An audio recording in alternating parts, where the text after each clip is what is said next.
अस्सलाम वालेकुम व्यूअर्स, मैं हूं शाकिर सोलंकी। व्यूअर्स, आखिरकार चीफ जस्टिस उमर अता बंदयाल अपनी सासू माँ के दिफा में खुलकर सामने आ गए हैं। आज समाअत की है जुडिशल कमीशन के तश्कील के ख़िलाफ़ कि ये जुडिशल कमीशन जो ऑडियो लीक्स के हवाले से हुकूमत ने बनाया है जस्टिस काजी फ़ाइज़ ईसा की सरबराही में, अब एक तो क्लियर हो गया कि चीफ जस्टिस अपने हम ख्याल और ईमानदार साथी जजेस के साथ मिलकर काजी फ़ाइज़ ईसा के सामने भी खुलकर सामने आ गए हैं और जजेस आमने सामने हो गए हैं।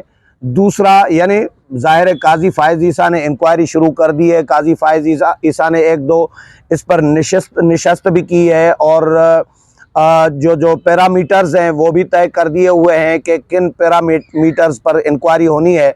तो उसके बाद चीफ जस्टिस से ज़ाहिर है ये हमने पहले भी खदशा ज़ाहिर किया था कि चीफ जस्टिस इस पर कोई बेंच तश्कील दे सकते हैं, इसको उड़ा सकते हैं, इस कमीशन को, जुडिशल कमीशन को गैर आइनी और गैर कानूनी करार दे सकते हैं।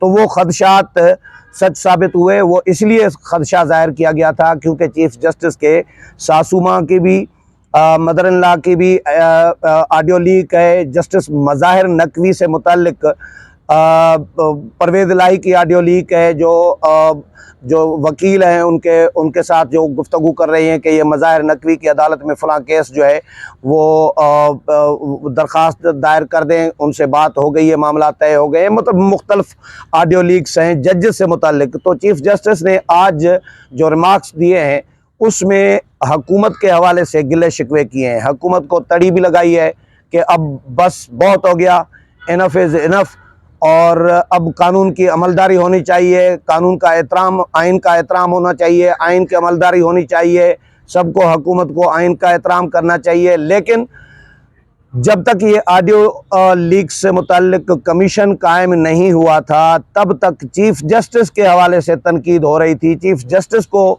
सोशल मीडिया पर लोग कहते रहे, चीफ जस्टिस को पार्लिमान कहती रही कि आइन का एहतराम करें, आइनी दायरे अख्तियार, अपना जो मदूद जो आपका दायरे अख्तियार है उसके अंदर रहकर काम करें। आप आइनी इख्तियारात से तजावुज़ कर रहे हैं। पार्लियामेंट चीफ जस्टिस के फ़ैसलों के ख़िलाफ़ करारदादें मंजूर करती रही कि भाई फ़ैसले मुस्तरद कर रही हैं। उस वक़्त चीफ जस्टिस को आइन की अमलदारी याद नहीं आ रही थी, लेकिन आज अमलदारी याद आई है कि भाई आइन का एहतराम होना चाहिए। आइन जो है वो सबसे अहम है, इम्पॉर्टेंट है, और सबको, इदारों को एहतराम करना चाहिए। एक दूसरे के इख्तियारात का, किसी इदारे को दूसरे इदारे के इख्तियारात में मुदाखलत नहीं करनी चाहिए। अब ये एहसास सबको तेज़ी से होने लगा है। चीफ जस्टिस को आज ये रिमार्क्स दिए हैं, लेकिन कुछ दिन पहले तक यही चीफ जस्टिस कुछ खुद ही आइन के जो धज्जियाँ जो उड़ा रहे थे, जिस तरह मसलन हुकूमती वकला को सुनना ही नहीं है और ईमानदार जजेस का, हम ख्याल जजेस का बेंच बनाना है, एक तरफा फैसला देना है, एक ही समाअत में फैसला देना है। तो ये कौन सी कानून की और आइन की खिदमत हो रही थी? या जो साथी जजेस हैं, जस्टिस मंसूर अली शाह ने जो चीफ जस्टिस के बारे में लिखा, जस्टिस अतर मिनल्लाह ने जो चीफ जस्टिस के बारे में लिखा, काजी फ़ाइज़ ईसा ने जो चीफ जस्टिस के बारे में लिखा कि चीफ जस्टिस का सुओ मोटो का जो इख्तियार है वो मिसयूज़ हो रहा है।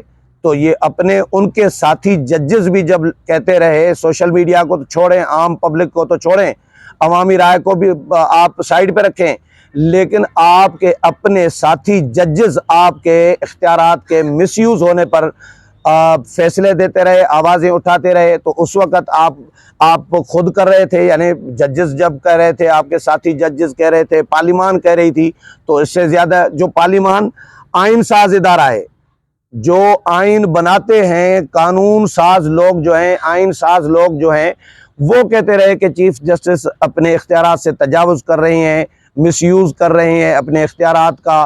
तो उस वक़्त चीफ जस्टिस को आइन की अमलदारी याद नहीं थी। आज आइन की अमलदारी याद आई है क्योंकि सासू माँ का केस आ गया है, उनके ऑडियो लीक्स से मुतालिक इंक्वायरी आ गई है। और चीफ जस्टिस ने एक एतराज़ ये भी उठाया आज समाअत में कि जी मेरे साथ मुशावरत नहीं की गई, मैं इदारे का सरबराह हूँ, चीफ जस्टिस इदारे का सरबराह होता है। हुकूमत किसी जज को किसी कमीशन में कैसे डाल सकती है, कमीशन की सरबराही चीफ जस्टिस की मुशावरत के बगैर कैसे दे सकती है, उसके लिए मुख्तलिफ जो कानून और आइन के जो आर्टिकल्स हैं उनका भी चीफ जस्टिस ने हवाला दिया। लेकिन उसी आर्टिकल के तहत, उसी एक्ट के तहत, कानून के तहत अटॉर्नी जनरल ने कहा कि चीफ जस्टिस के साथ वही एक्ट ये कहता है कि मुशावरत ज़रूरी नहीं है किसी भी इंक्वायरी कमीशन के तश्कील के लिए। ये अटॉर्नी जनरल कह रहे हैं, लेकिन चीफ जस्टिस कह रहे हैं कि जी इंतहाई ज़रूरी है चीफ जस्टिस से मुशावरत करना। और दूसरा एतराज़ चीफ जस्टिस ने यह भी लगाया, एतराज़ ये भी किया है कि जी आर्टिकल 209 जो जजेस के कंडक्ट से मुतल्लिक है, या जजेस के ख़िलाफ़ जो उसका इसी आर्टिकल के तहत रेफरेंस सुप्रीम जुडिशल काउंसिल में जाता है, तो इसकी भी वायोलेशन की है हुकूमत ने। इसके ख़िलाफ़ यानी हुकूमत ने ये कमीशन जो है इसके ख़िलाफ़ है, आर्टिकल 209 की भी खिलाफ वर्जी की है। और हुकूमत आइन की खिलाफ वर्जी कर रही है। अपनी आइन की खिलाफ वर्जी याद नहीं आ रही, लेकिन हुकूमत की आइन की खिलाफ वर्जी चीफ जस्टिस को याद आ रही है। तो आज इसीलिए आई है क्योंकि सासू माँ का केस है। ये आज की जो समाअत थी चीफ जस्टिस की, उसमें से एक तसर तो ये मिल रहा था कि ऑडियो लीक्स को कबूल कर लिया है चीफ जस्टिस और उनके हमख्याल साथियों ने कि जी ये बिल्कुल दुरुस्त है। यानी उन्होंने अपने कंडक्ट से ये साबित कर दिया है चीफ जस्टिस और उनके साथी जजेस ने कि ऑडियो लीक्स तो दुरुस्त है। अब एतराज़ इस पे है कि जी ऑडियो लीक्स गैर यानी फ़ोन टैप करना ये गैर आइनी, गैर कानूनी इक़दाम है। इस पर अदालत के फ़ैसले मौजूद हैं, तो ये गैर आइनी काम कैसे किया गया। एतराज़ इस पे है। एतराज़ इस पे नहीं किया जा रहा कि भाई चीफ जस्टिस की सासू माँ या ख्वाजा तारिक रहीम उनकी अहलिया जो है वो कैसे डिस्कस कर सकती हैं इसी पे ही, और कैसे टेक ओवर करने के लिए, मार्शल्ला के लिए कैसे वो डिस्कस कर सकती हैं। उनमें से तो क्लियर वाज़े हो रहा है कि उनका असर रसूख जजेस के फ़ैसलों पर, जो जजेस फ़ैसले दे रहे थे इमरानदारी में, इमरान खान को जो मुसलसल रिलीफ मिल रहा था, तो उनकी ख़वातीन की ऑडियो लीक से ये साबित हो रहा है, ये नज़र आ रहा है कि उनका असर रसूख इन फ़ैसलों पर है। तो उस पर बात नहीं की जा रही, लेकिन एतराज़ इस पे है कि ऑडियो टेप क्यों की गई, ये जुर्म है। और इंसानी हुकूक का जो वो भी खिलाफ वर्जी है कि भाई हर बंदे का हक है कि वो कोई भी बात करे या उनका टेप जो है कि नहीं रिकॉर्ड किया जाए। और ये भी एतराज़ किया है कि भाई जज कैसे उसकी इंक्वायरी कर सकता है। ये इंक्वायरी करना तो एजेंसियों का काम है, इंटेलिजेंस का काम है, जिस पर अटॉर्नी जनरल ने कहा कि इंटेलिजेंस एजेंसी से अगर इंक्वायरी कराते तो नए मसाइल पैदा होते। इसीलिए क्योंकि ये जजेस से रिलेटेड इशू है, जजेस से मुतल्लिक इशू है, तो जजेस से मुतल्लिक इशू की इंक्वायरी भी जज से ही कराई, सीनियर जज से ही कराई जाए। और आप क्योंकि चीफ जस्टिस हैं, आपसे मुतल्लिक जो है आपकी सासू माँ की ऑडियो है, तो इसीलिए सीनियर जज से इंक्वायरी दी गई है। सीनियर जज को सरबराह कमीशन का बनाया गया है, नहीं तो आपसे मुशावरत भी की जाती और आपसे नाम भी लिया जाता, शायद आपको भी शामिल, आप खुद भी उसकी इंक्वायरी करा सकते थे। लेकिन चीफ जस्टिस से मुतल्लिक क्योंकि ये मामला है, इसीलिए काजी फायज़ ईसा जो मोस्ट सीनियर जज हैं सुप्रीम कोर्ट के, उनकी सरबराही में कमीशन कायम किया गया है। तो आज कुछ देर में शायद ये फैसला आ जाए, और आज चीफ जस्टिस ने कहा है कि हम आज ही मुख्तसर फैसला देंगे। लेकिन एक रिमार्क्स जो मुझे अजीब, मैं सोच में पड़ गया, चीफ जस्टिस कैसे ये रिमार्क्स दे सकते हैं।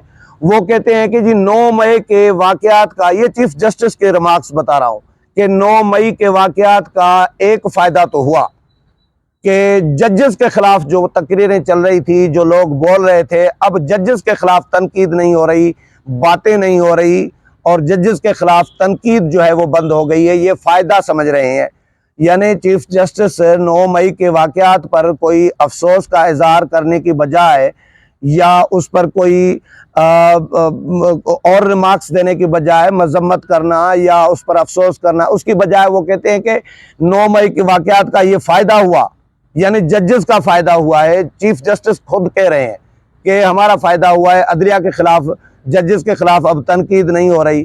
तो ये रिमार्क्स तो मुझे बड़े अजीब लगे कि भाई फ़ायदा तो कम अज़ कम फ़ायदे का लफ्ज़ तो यूज़ नहीं करना चाहिए था चीफ जस्टिस को, लेकिन क्योंकि वो ईमरानदारी में इतने आगे निकल चुके हैं तो उनको इमरान खान के हर इक़दाम में, चाहे वो फ़ौजी तनसीबात पर हमले हों, चाहे GHQ पर हमला हो, चाहे कोर कमांडर का घर जलाया जाए, चाहे जिन्ना हाउस जलाया जाए, उसमें कोई ना कोई इनको फ़ायदा ही नज़र आ रहा है। तो ये रिमार्क्स चीफ जस्टिस ने दिए हैं।